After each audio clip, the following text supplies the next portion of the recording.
Ana sering sampaikan, umat Islam saat ini nih berada di titik yang sangat lemah sekali. Jumlah mereka banyak. 2 miliar juga. Saudara kita di Gaza dibantai. Kita nggak bisa tahu. Kita ribut dengan perkara-perkara yang seharusnya tidak kita. Kalaupun ada perkara-perkara ilmiah yang harus didiskusikan, bisa didiskusikan. Sedangkan kita ketika ceramah, ya, ketika Anda menyampaikan ceramah, tujuannya mengajak orang kembali kepada agamanya. Apa tujuan lain? Gak ada sebenarnya. Dan harapan kita memang kita bareng-bareng. Bersama semua ormas yang ada, bersama semua yayasan yang ada, semua ustadz yang ada. Bagaimana mengajak umat itu kembali kepada agamanya. Tapi ketika umpamanya ceramah nggak bisa, sedangkan kita tujuan itu mengajak umat kembali kepada agama Allah, ya ada kesedihan gitu. Tapi ya mau gimana lagi, kadang-kala persaudaraan tadi anak harap itu lebih penting ya.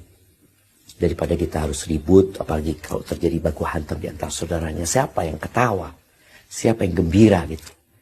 Kita dalam posisi yang seharusnya ya bergandengan tangan dalam perbedaan yang ada. Selama perbedaan itu bisa ditoleransi ya. Tapi bukan berarti kita tidak saling mengingatkan.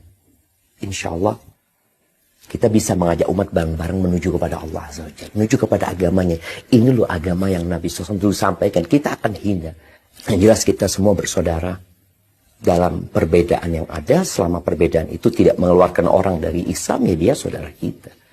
Sebenarnya anak ini sangat senang sekali kalau mereka manggil anak. Nggak pernah ada panggilan itu.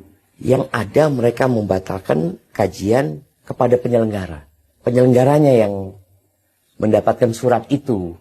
Di Jember ini alhamdulillah kita pernah ngadakan pertemuan dengan waktu itu di mediasi sama MUI sama Kapolres. Kita bertemu dengan semua unsur NU yang ada di Jember ya. Ya alhamdulillah, artinya perbedaan itu ada, nggak bisa dinafikan. Perbedaan itu ada. Tapi ketika kita kumpul, maka yang harus lebih ditonjolkan itu ya persaudaraan kita sesama muslim gitu. Dan alhamdulillah bisa disebut STDI kita punya kampus di sini ya. Alhamdulillah sejak tahun 2007 ya. 2010 dapat izin sampai sekarang pun diterima di masyarakat. Yang mungkin awal-awal mereka nggak paham ya. Dilihat jenggotannya aliran apa ya. Sampai anak pernah khutbah nikah di Jember ini. Ketika khutbah nikah, saudaranya apa?